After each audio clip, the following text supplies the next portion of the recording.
হাফিজুর রহমান রে কত গালি দাও, কিন্তু কলিজাটা দিয়ে বলতেছি বাবা রাগ করিস না, আসলেই তো আমি গালি পাওয়ার যোগ্য রে বাবা। আমি যদি গালি পাওয়ার যোগ্য না হইতাম আমার তো গালি দিতি না। আমি আসলেই তো একটা অযোগ্য বান্দা। এই চেয়ারে বসার মতো আল্লাহর কসম আমার মধ্যে কোনো ইলমের গন্ধ নাই, আমলের কোনো গন্ধ নাই।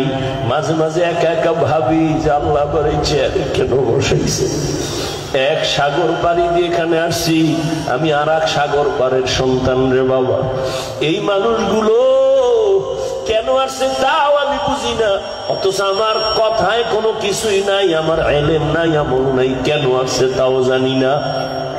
আল্লাহর কাছে এখন শুধু একটাই দোয়া করি, মালিক তুমি আমার সম্মানের জায়গায় বসাইছো, গুনার কারণে ফালাইয়া দিও না রে আল্লাহ।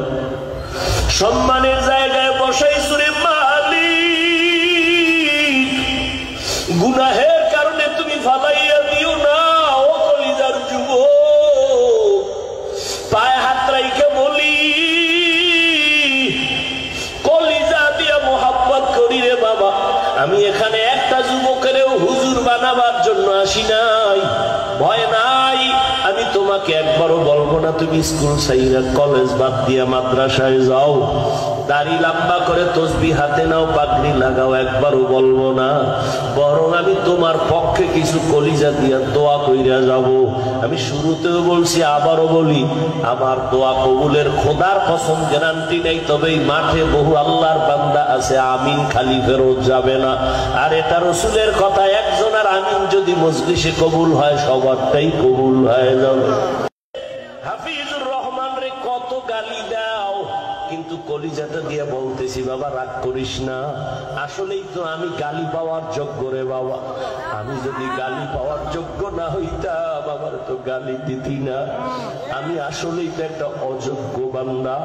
এই চেয়ারে বসার মতো আল্লাহর কসম আমার মধ্যে কোনো ইলমের গন্ধ নাই, আমলের কোনো গন্ধ নাই। মাঝে মাঝে একা একা ভাবি যে আল্লাহ আমার এই চেয়ারে কেন বসাইছে।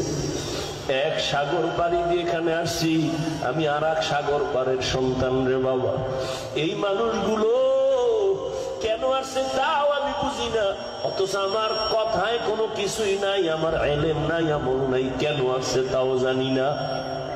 আল্লাহর কাছে এখন শুধু একটাই দোয়া করি, মালিক তুমি আমার সম্মানের জায়গায় বসাইছো, গুনার কারণে ফালাইয়া দিও না রে আল্লাহ। সম্মানের জায়গায় বসাইছো রে মালিক, গুনাহের কারণে তুমি ফালাইয়া দিও না। ও কলিজার যুবক, পায়ে হাত রাইখে বলি, কলিজা দিয়া মোহাব্বত করি রে বাবা। আমি এখানে একটা যুবকেরও হুজুর বানাবার জন্য আসি নাই, ভয় নাই। আমি তোমাকে একবারও বলবো না তুমি স্কুল ছাইরা কলেজ বাদ দিয়া মাদ্রাসায় যাও, দাড়ি লম্বা করে তসবিহ হাতে নাও, পাগড়ি লাগাও, একবারও বলবো না। বরং আমি তোমার পক্ষে কিছু কলিজা দিয়া দোয়া কইরা যাব। আমি শুরুতেও বলছি, আবারও বলি, আমার দোয়া কবুলের খোদার কসম গ্যারান্টি নেই, তবে এই মাঠে বহু আল্লাহর বান্দা আছে আমিন খালি ফেরত যাবে না। আর এটা রসুলের কথা, একজন আর আমিন যদি মজলিসে কবুল হয় সবারটাই কবুল হয়ে যাবে।